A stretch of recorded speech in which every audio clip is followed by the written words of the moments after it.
ভাঙ্গুটু নম্বর block চত্বরে আবার উত্তেজনা এবং বাকবিতণ্ডা তৃণমূলের দুই গোষ্ঠীর মধ্যে।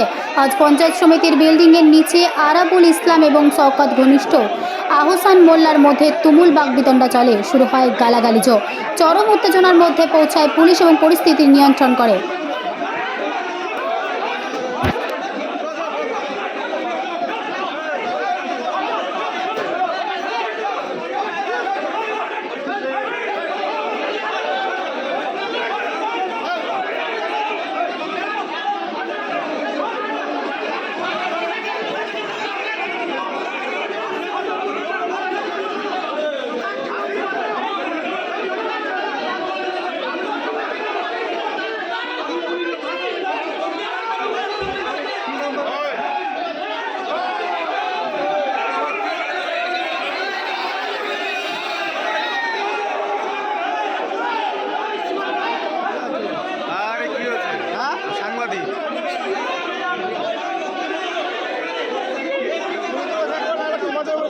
ও আমাদের সবাই চেনে, তুমি আমাকে চেনো।